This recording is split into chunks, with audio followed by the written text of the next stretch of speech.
What is going on, everybody? Welcome back to another episode of Halftime with Bizzy. And am I ever stoked to bring today's episode to you guys? I mean, we have the man himself, the co-founder of HLTV, sitting down to join us today. If you're new to the channel, we do have playlists, so you can go and check out all of the other epic podcasts with all of the epic guests we've had on. Previously, we've had Striker, Prof, and Nohte, to name a few. If you guys are in tune with HLTV, you definitely know who I'm talking about, so those would be great ones for you to check out.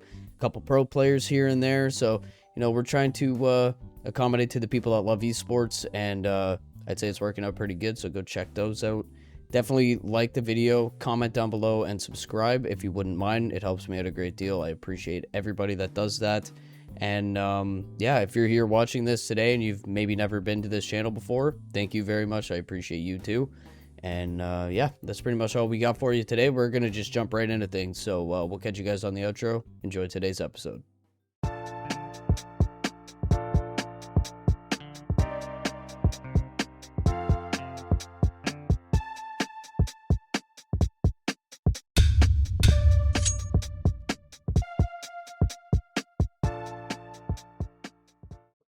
All good? All good, man. All good. I cannot thank you for sitting down with me today. This is an absolute pleasure. We've had Striker on, we've had Prof on, we've had Note, one of your senior writers, on. So now we have you on. I mean, this is a perfect. This is a cinema. Yeah, I mean, I sent in the peasants first, right? And then, okay, it's safe. We can do it. It's fine. So, no, it's fine. It's fine. Alrighty, beauty, man. Do you have any questions for me before we get started or anything like that? No. Not really. Not really. Well, we'll get started. The most important question, and this one especially is important with you, how did you come across Counter-Strike? What was your whole experience with Counter-Strike when it first came out? Uh, we call it gymnasium. I don't know, kind of like high school. Had a friend there, and liked to play some games. We played. It wasn't Quake, but it was the other one. I can't even remember now. There was a Quake-like game, and we played that for a bit. And then suddenly one day he came across Counter-Strike, and I used to take my bicycle and ride to his place, and I was playing. I was pretty shit. Still am today. So that's kind of how HLTV was made, right? So yeah. So, like, kind of if you could describe a little bit, like, what Counter-Strike was sort of like in the beginning stages, because I mean, you've seen it probably since right when it came out, probably even in the beta stages, if I had to assume. So, how was it when it first came out? I remember you could zoom with the M4. Yeah. That was kind of crazy. So I guess that was pretty early. I mean, at the early beginning, I was just playing. Didn't really know so much. Then we found out that was something called QuakeNet, which was like Discord, but in a sense more open. You just made your own channel. I don't know if you ever heard the song Borden Anna. I'm pretty sure you know it. You should look it up. I'll look it That's up. actually that's actually a song made about the chat room, the chat server QuakeNet. So yeah, and Counter Strike was kind of living there back in the days. You had your clans and you made the clan rooms, and some were bigger than others.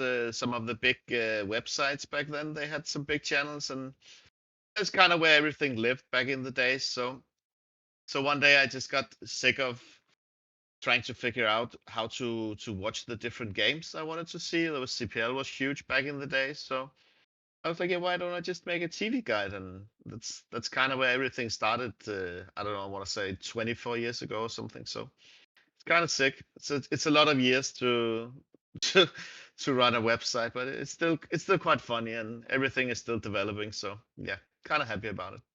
Yeah, absolutely. I mean, it's like I try to think about it sometimes. What would the Counter-Strike scene look like without HLTV? Like, it's kind of hard to imagine, it's such a staple at this point. It'd be so weird without it.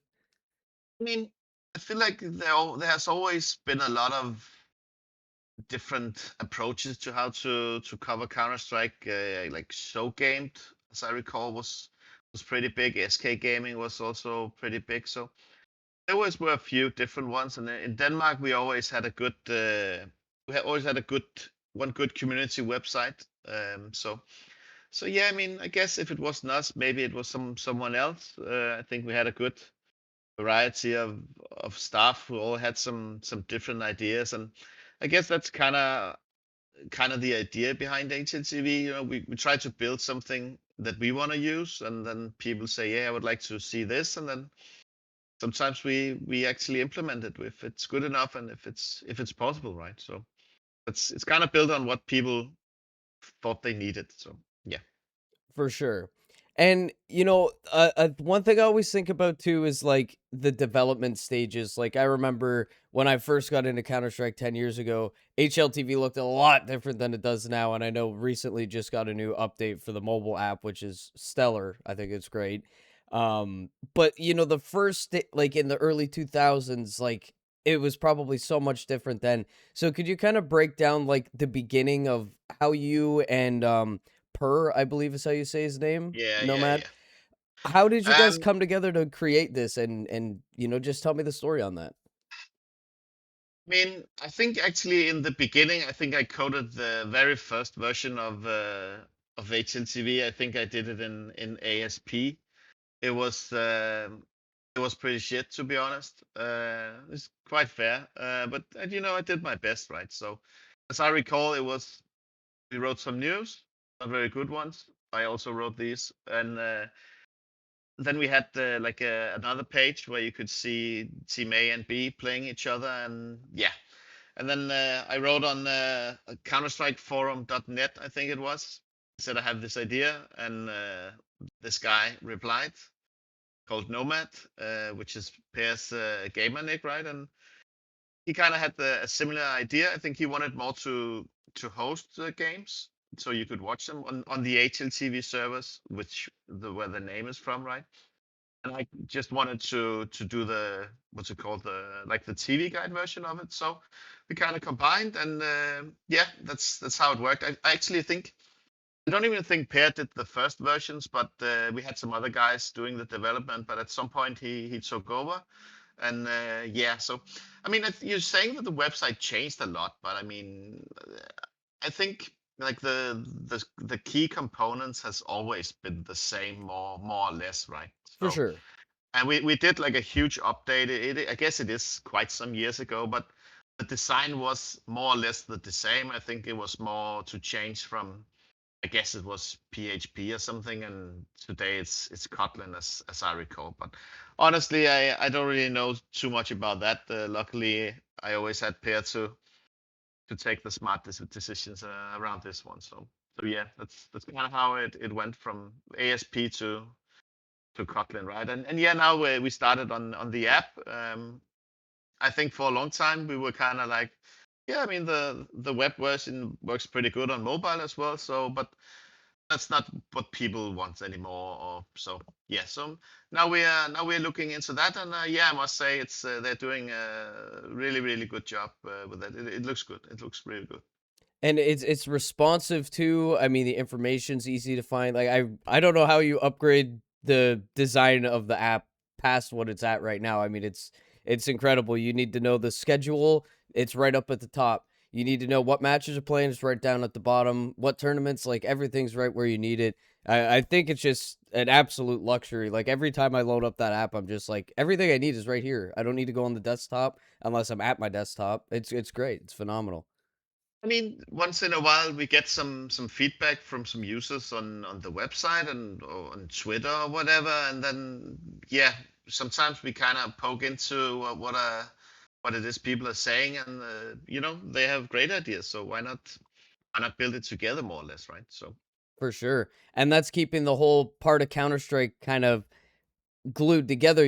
Counter-Strike is a very community heavy game, and the community has done a bunch for the game and its existence. So for HLTV to kind of follow that same thing, take some feedback and implement it into the system from time to time, I love it. Sounds great. yeah, yeah, yeah. I mean, I think back in the days, I think there were a lot more new projects and companies popping up all the time.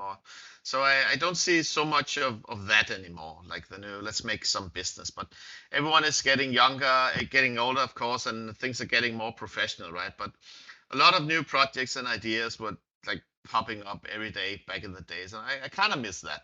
Now it's I feel like people are maybe a bit scared to get into it now, or maybe it's a bit more complicated than it used to be. So, but yeah, I mean, I'm kind of happy with how things are right now in Counter Strike. So yeah. For sure. Absolutely. And the esports thing kind of fascinates me too. I mean, when you look at what we have today, I mean, we're absolutely spoiled as fans of Counter-Strike. And I do a little bit of research from time to time, and I look at like the early days of just a local tiny little lands at convention centers and stuff like that. And like what a long way we've come. Like, do you have any cool stories about when lands first started popping up and becoming a thing in your local scene? I mean, I think it always was like a big thing in Denmark. I think that's partially why Denmark was so good at Counter Strike for many years. That you got the initial nerves. You went to the local lands and you played great players, and I think that's kind of where it started. But for me, I remember we went to the ESWC in Paris. Me, Per, and Johannes was all still with us, and I remember watching the final. I think it was MCW, and I think Sonic and his team were getting smashed, and then I think he made a huge clutch or something. I can't really remember that. But then he stands up during the match, and people are sitting in the crowd, and he stands up and he's kind of cheering everyone up, "Let's go," or something. And it's just a second of silence because we hadn't seen that before, and then everything just went crazy. And I'm like, this is gonna be big. Yeah. It's only gonna be bigger. So for me, I think that was kind of the key moment. But we always had a lot of lands in Denmark. It's kind of went back. But now it's with the whole new VRS system, it's kind of getting back because lands are more important. But yeah, I mean, we used to have Copenhagen Games, which I kind of miss. Everyone in Denmark were meeting up from the best to the worst, and we had a good time. And it was also a social event, and we do Dust2 DK, like a Danish version of HLTV in some simplified sense. I feel like always the comments were a bit more cheerier when we came back from Copenhagen Games because everyone met up and now you kind of know who everybody was. So I think actually at one point I think I knew more or less every single Danish Counter Strike player who played at like some level of like competitive Counter Strike. So, but Wow. yeah, that was kind of funny. But now the land scene kind of shut down a bit, and now it's a bit more complicated to meet people. But we're back to two kind of big events now in Denmark. So we just need to see if we can get one more in there and to do the whole social event, which I feel like is kind of important. People tend to treat each other a bit nicer when they know each other in real life, right? Yeah, absolutely. On the land, a little bit of trash talk, it comes out. But at the end of the day, I think, especially in a land setting, I think a lot of people that are there are respectful towards each other, don't have actually any hate. It's just trash talk, it just comes, it's the name of the game. Yeah, I mean, like I mean, of course, I'm an old guy, right? So I play paddle, right? We also talk a lot of trash when we are playing, but Yeah. the second the game is over, it's GG, and we have a good time. And so yeah, I mean, I feel like it is competitive, right? So people are on the edge and should be, but I think it matters more what you do afterwards, right? And okay, it's just part of the game, right? Yeah, absolutely. So when Counter Strike started breaking out and becoming such a massive title, like I'm only 20, I'm turning 27, so I was like a baby when this game was coming out. But it from what I read and what I hear people say is it kind of just spread really fast and it became like something very quick. It was a very popular title. LAN cafes all around the world were picking it up and it just blew up. So when you guys came up with HLTV, you and Per, how did you guys, the idea is great, but you guys made it stand out and the longevity, I mean, that speaks for itself. But how did you guys make it stand out in the beginning? Because like like you were saying, there's probably a bunch of companies that were starting up or coming out with new products or new platforms. Like, what did you guys do to make HLTV be the standout platform?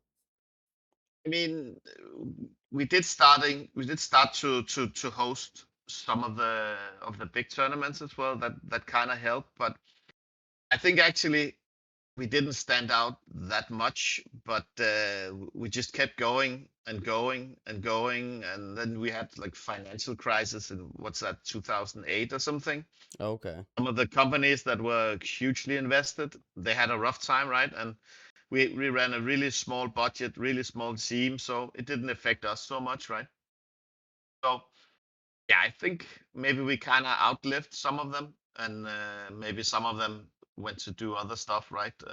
So yeah, I think it has been a long, and it is a long and steady process, and I think that is kind of where we stand out in a sense. So we could take a punch early when a lot of the other great sites back then they suffered, right? And then of course, I mean, we had Godfrag, but for some reason I think maybe they were bought up and then it kind of went away, and so yeah, I think it's about keeping just keep grinding and grinding and grinding, and the staff we have, they kind of have this mentality as well. So like HLTV is on 24/7, right? And Yeah. we have staff more or less 24/7, right? So everyone is just grinding and trying to do their best all the time, and they have been doing that for 24 years or something now, right? And not a lot of people have quit the last 10 years, I want to say. So I think we're doing pretty well for everyone. I think people are happy to be here. So it's for me, it's a nice place to work, and people not quitting kind of seems maybe they think the same, right? But Yeah, absolutely. And has there ever been any like scary moments where you're like, I don't know if this is gonna pan out anymore? Like, did you have anything kind of like that you ever had to deal with in your career? I mean, obviously there's been a lot of big changes, which is also kind of why at some point I didn't want to own the website anymore, because I felt like the risk were getting too big in a sense, right? I mean, Hmm. what more was there to earn from it? So I feel like we had the whole skins kind of came at a nice time for Counter Strike, right? Everything was kind of dying out, and then they implemented the skins in Counter Strike, and everyone kind of liked that. It gave it a big bump, but every time there's been big changes to the skins, it's we always been watching. Okay, well, what will this mean for the rest? Then we had at one point we had the partner teams. There were a lot of ESL partner, the Luva agreement and the Blast. They trying to do some stuff, and then we kind of just kind to see how stuff played out. But in a sense, we just try to reflect what is going on in Counter Strike and just relay that information. So I think it's been maybe a bit bumpy once in a while, but overall, I think it's been slow and steady, and then we just try to just be where Counter Strike is, and yeah. So I don't think it hasn't been that bad in that sense. And But I mean, if I mean, it is a game owned by Valve, right? So in a sense, you don't always know what is going on. So I think the concern has been there for many years, but nothing really happened that kind of stood out. So, but it is a concern, of course, because for sure. things could change. Like you wake up one morning, okay, we have VIS ranking now. That sounds nice, and so I mean, stuff always happens, and then you kind of need to figure out, okay, how will this affect HLTV, and how should we manage that? But I feel like it has been more like a scare than an actual thing that has happened, right? It's just Yeah, something you need to consider that this could happen, but luckily it's pretty good. for sure. And that's a great point you make too about the whole Valve and their communication and stuff. I mean, lately they've been kind of making a little bit more progress on the communication side of things, but overall they're not very, they answer to nobody because they don't have to, and they kind of just do what they want, and that's it. It's kind of weird. But I mean, they always go to the majors, right? Yes, So like yes. I'm pretty sure that you can talk to them if you want to talk to them, but sometimes it's also easier for people just to say in Twitter that, oh, they don't say anything or whatever, right? But they always attend the majors, and Hmm. I guess they like Counter Strike, but I mean I think they go for more than just watching the games, right? So Yes.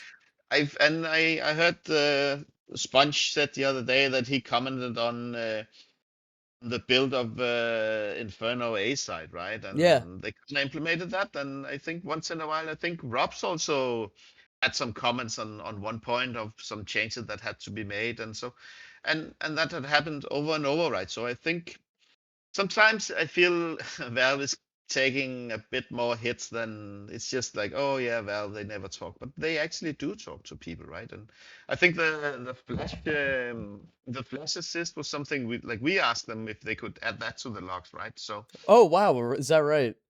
yeah. So Oh they could wow. record that. Yeah, I mean, I talked to some of the old pro players at some major, and he said, yeah, that was amazing, right? Because then the the fame or whatever, the stardom could be shared with both people. So that was kind Yeah. of nice. So, and also, I mean, a lot of people are playing the game. I mean, what do people expect? How should the ideal communication be, and how much should they say? And so I feel like Valve has always taken a more like a bit of hands off approach to it, and that has given a lot of room to websites like my own, for example, right? And a lot of other stuff. All the tournaments we have, there's a lot of people doing a lot of stuff. Oh yeah. The whole Faceit client, like in a, there's another world where Valve said, yeah, there's no HLTV, there's no Faceit, there's no tournaments. We just do everything ourselves, right? And so, and I feel like we gotta respect that they give a lot of room to play, and then we also have to play nice, of course, and then there's room for people to do stuff, and I think that is the essence and in the success of Counter Strike is that so many people got to go in there and say, okay, I have this cool idea, and I don't know many projects that they killed, to be honest. Yeah. So in a sense, they give us a lot of freedom, and yeah, so I kind of like it how it works. I feels like other games are struggling, and a lot of games have issues with building the right websites and communities or whatever around the game. So like in the long run, I feel like that kind of kills them. Right? So it is a special approach to a game, and for me, of course, it's been good. For sure. And it's kind of the fine line too, right? It's like you're either gonna you're gonna over communicate and then shoot yourself in the foot as from the developer's point of view. We're gonna have a roadmap for 2026, and then now the community is gonna hold you hostage. Like you better put everything that you have on that roadmap out this year. Counter Strike fans would be pissed if they didn't do that. And the other side of the coin would be like, then they don't communicate at all, and then when we get, our two major content updates a year, we're like, "Oh my god, this is crazy," So it's I don't know. I at the end of the day, we can't all understand what Valve do. I'm sure you know Ito Miguel.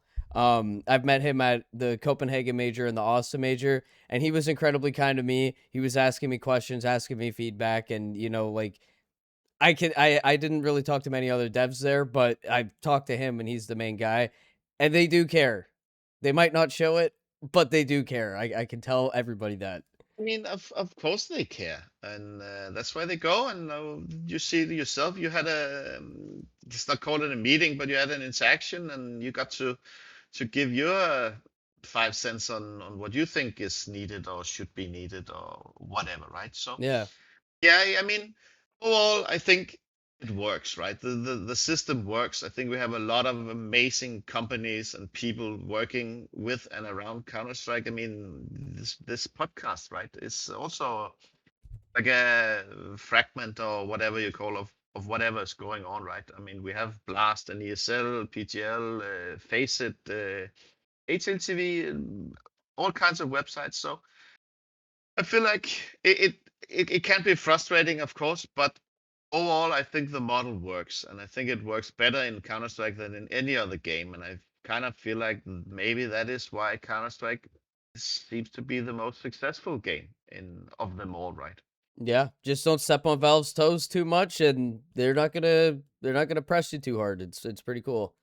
So I kind of want to highlight a little bit more in depth about HLTV. Over the years, we would see more in the beginning. You guys would add a demo library, the photo galleries, statistic articles, all that jazz, which is extremely normal in today's day and age. And then, now we have things like the HLTV Awards, which is just phenomenal, like really, really cool. Can you kind of break down a little bit about adding new features over the years and how you guys would come up with decisions to kind of improve HLTV as a product for the fans of Counter-Strike? I mean, I feel like we always try to build something. It's gonna sound cheesy, but we want to do something that kind of helps Counter Strike to push it in. I want to say the right direction, but maybe in a direction, and that kind of that we feel helps Counter Strike, right? Like the award show is a great example. It meant a lot to me, to us, to to take the players out of the normal ugly gamer shirts that they are in, and put them in a tuxedo, in a limousine, put them in a nice dress, red carpet, champagne and gold and all that stuff, to kind of, to give them another image that they have, right? And I feel like maybe that is some of the stuff we are missing, that we kind of need to see, like the stardom and the other side of the players than them just playing, right? I feel we kind of need that to have some more storylines, right? So yeah, I feel like the award show what was needed for Counter Strike and for the players. So we kind of went that way, and like we're always trying to see if we can improve the website and the statistics or whatever. And but it also has to be something that we can maintain, and that could keep going, and that is, let's say, I don't know, like it has to work all the time, right? And so that's kind of where we go. But I think the award show is a nice example of something that we felt this is good for the audience. It's good for HLTV. It's good for the players. It's good. This one is good for everybody, right? For sure. And for the sponsors, of course, as well, right? The interactions with this is huge, right? So I feel like that was one of the key example of how we kind of make the teams and the players and HLTV and everybody happy, right? Absolutely. And it's like it's just to me it's so amazing that you guys are able to get so many people from the industry in one place at one time, and it's not even like nobody's coming there to play Counter-Strike. Like that's a very rare thing, and that's not easy to formulate all of that. I mean, we started in well, we actually had one during Corona in Copenhagen, but it was like a small show, because Corona, COVID-19, right? So the first one we did really was in Stockholm. I think we were like, I don't know, 200 people or 250 or something. And yeah, now it has grown, and I think we just reached 1,000 people. And I think Wow. the event itself has also kind of grown, and there was an opportunity to bring a lot of the business people together there, so they could do a lot of business. I mean, not only with HLTV, but also among each other, right? So that is also valuable for HLTV, for everybody, right? So we kind of succeeded with that. But yeah, I mean, 1,000 people celebrating Counter Strike for a weekend. It's pretty cool. Yeah, like just historical, really. And then the photos and the videos and everything, like just to look back at it, it's just like wow, like what a beautiful thing. We'll look at I that mean, for years to come and be happy about it. I have seen noticed that a lot of Counter Strike people have a photo from the award show on their profiles on Instagram and Twitter, etc. Right? So I think everybody kind of liked it, and I think it gives a good vibe to everything, and it was a nice lift for Counter Strike, right? So yeah, and I mean, kind of nice to be able to celebrate content creators, players, teams. What do I know? Tournament organizers, everybody, right? So yeah, I'm kind of happy with how this week that week plays out. It's kind of nice, and I mean Swanimir, Professeur, he did an amazing job. He got like a rough outline what we were thinking, me and Per, and he said, "Yeah, yeah, I can do this." And suddenly he is a award show organizer, and so it's amazing. Yeah, absolutely. So, from tiny convention centers to arenas around the world that sell out sometimes up to 20,000 seats, which is insane for at the end of the game, not to dumb it down, or at the end of the day, not to dumb it down. It's a video game, but it has that much of an audience where you can sit 20,000 people in an arena to watch the talent up at the front and the big screen of what's going on. It's incredible. You've seen it all when it comes to the evolution of Counter-Strike, from the betas to 1.6, Source, Global Offensive, CS2, all that jazz. At what point did you think that your efforts with Nomad were finally paying off along your whole journey?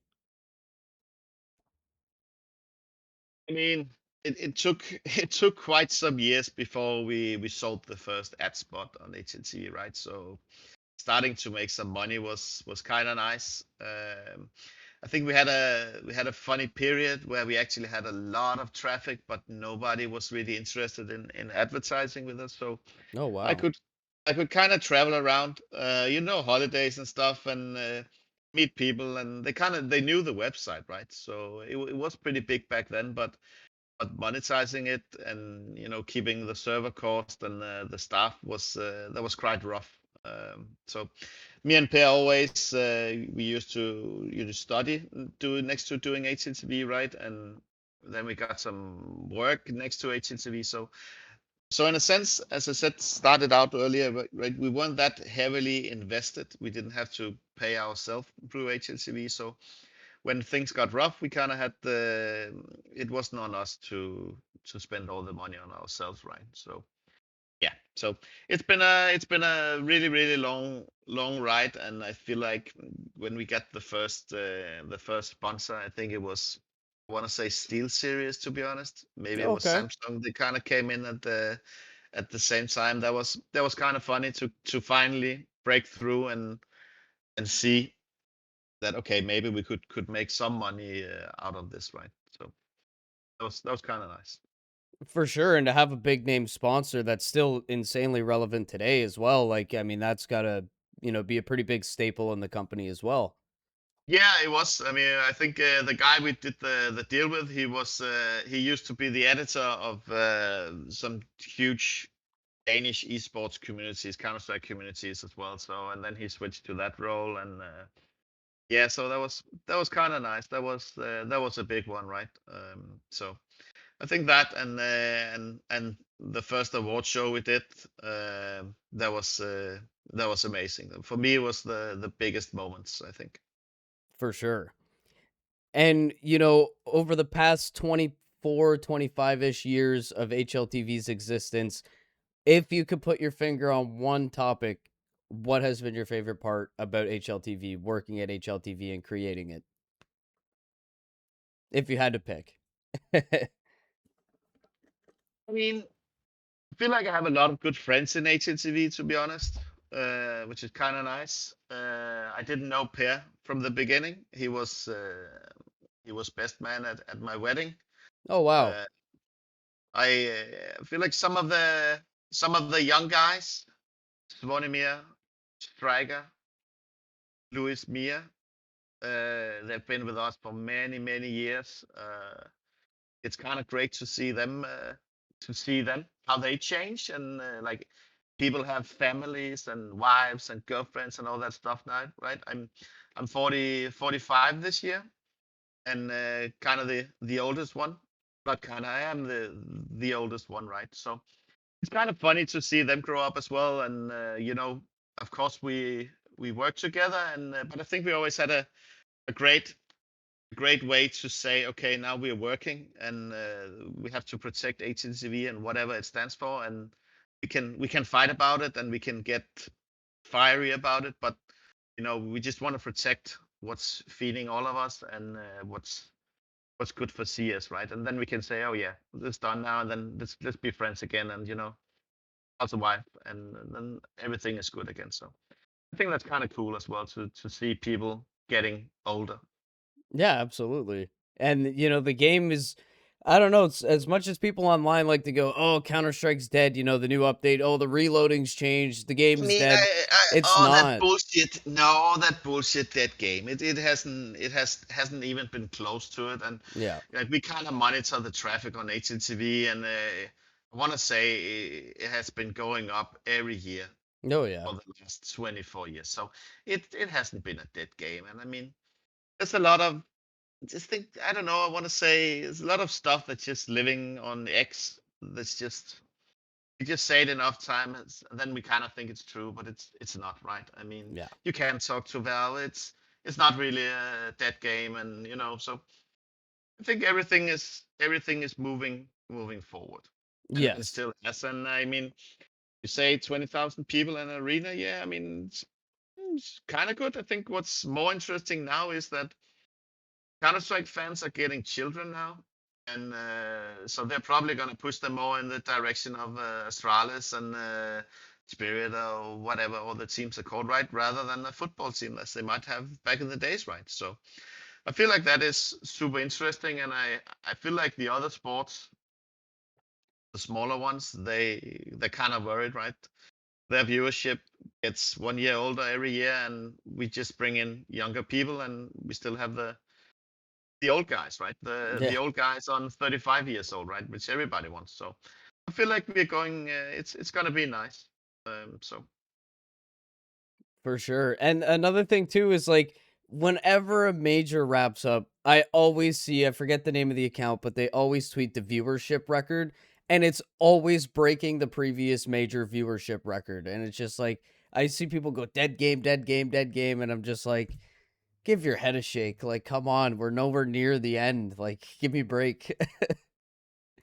no, I mean it is going forward, and I think the difference between Counter Strike and a lot of the other game titles is that we have tournaments and matches every single day, right? There's a lot to follow. So even though we may have a major that for some reason has maybe a bit lower viewership for once, if we even had that, then we have tournaments like the next week. There's a huge ESL Pro League or Blast or PTL or whatever, right? So we have a lot of Counter Strike every single day that is played, right? And with the VIS, even more Counter Strike to be played every day, right?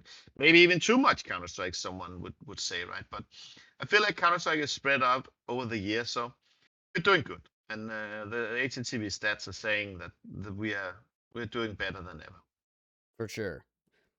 Um, so this might be a little bit of a weird one, but where would you see Counter Strike in the next 5 to 10 years, or just Counter Strike esports in general? I mean, I don't know much about the other games, but I feel like it's only going forward. I mean, I think it's going to be more and more normal. I think Counter Strike is one of the games that it's so easy to follow, right? Yes. It's repetitive. It's the basically the same round for 12 rounds, right? Just do Yep. the same for 12 rounds, then you switch sides and you do everything again. So easy to understand. It's not super fast paced, right? So it's kind of easy to watch, which is nice for everybody. And I only feel like we're gonna have more and more of that. But to to kind of say where we're going, I mean, I want to say I'm pretty sure we're gonna be on TV and all that stuff, but I'm not sure. I'm more unsure of where television will be in 10 years than Counter Yeah. Strike, right? I mean, maybe we'll watch it on Twitch stream or whatever, maybe some other kick or whatever they're called, right? But so I feel like it's only going one way. I just kind of want to see where the rest of the media is going. I feel like they will change a bit more than we will, right? So Yeah, and one thing I hear on the I think it was HLTV confirmed, is like just kind of throwing the idea out there of like fans don't want to pay to have to watch, a major or something. Like there's no subscription service or anything like that.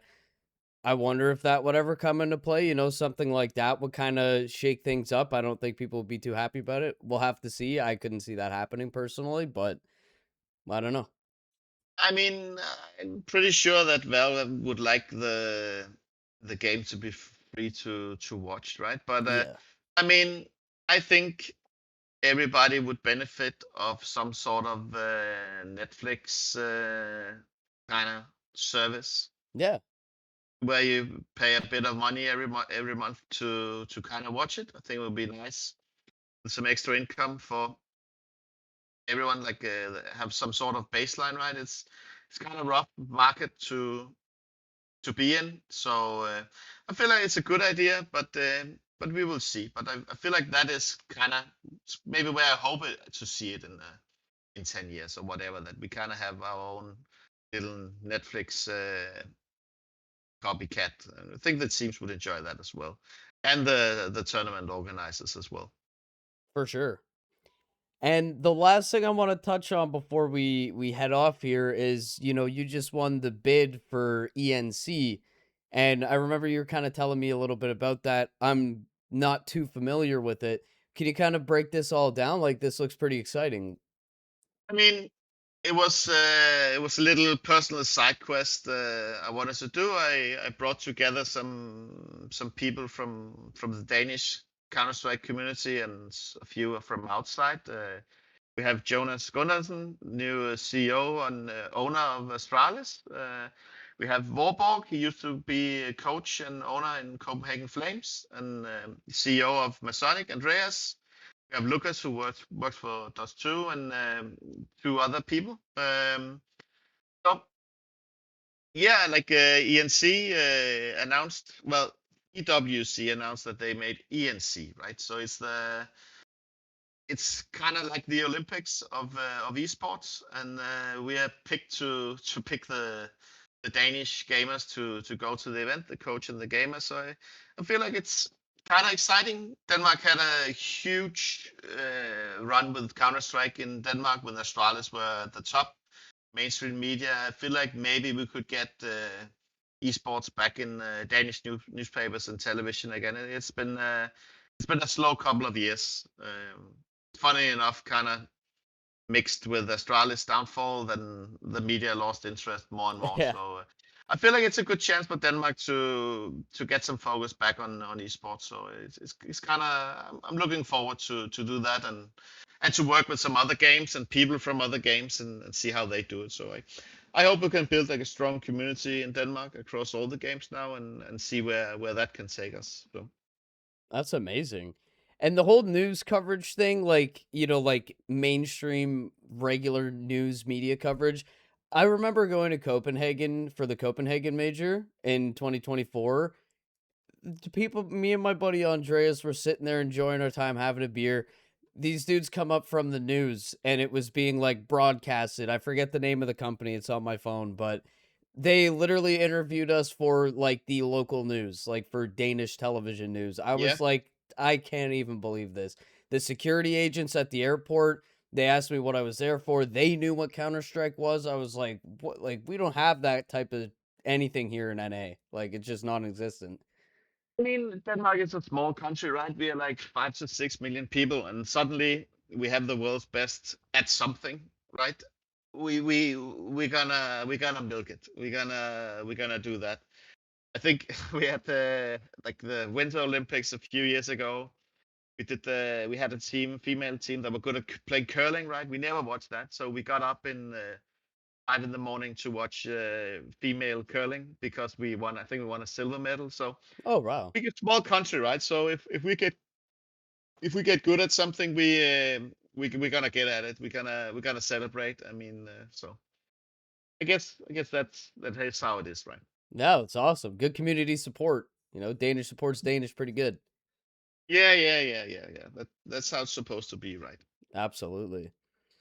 So that was the last question I had for you. Thank you very much once again for your time. For the outro, I like to shine the spotlight over to the guests. And if there's absolutely anything you'd like to say on, closing out the episode, shout outs, just a message to anybody, whatever it may be, the floor is yours. And thank you very, very much once again. Yes, bro. Thank you. Alrighty, guys, that will do it for today's episode, man. Martin, absolute legend. Thank you so much for giving me your time and for everything that you've done to contribute to the Counter-Strike ecosystem. I mean, this scene would look incredibly different without HLTV and all of the people associated with HLTV, the staff and everything like that. So yeah, Martin deserves all the praise in the world, and I highly encourage you guys to go down in the comments below or send him a tweet. You can find his Twitter in the description, and you know, send him a tweet, just show him some love. I'm sure he appreciates it, and the guy deserves it, man. But that will be everything for today's episode, man. Thank you all very much for tapping in. Make sure you're liking the video, comment down below, and subscribe. We are just a couple weeks out from our first Blast event as press. So if there's any pro players going to Blast Rivals Fort Worth that you kind of want me to interview, maybe ask some questions or something like that, send me a little DM on Twitter, or, you know, send me an email, kbuzzycs@gmail.com. And yeah, we'll try to get that done. But we will catch you guys next Friday. You guys have a great weekend. Till next time, everybody.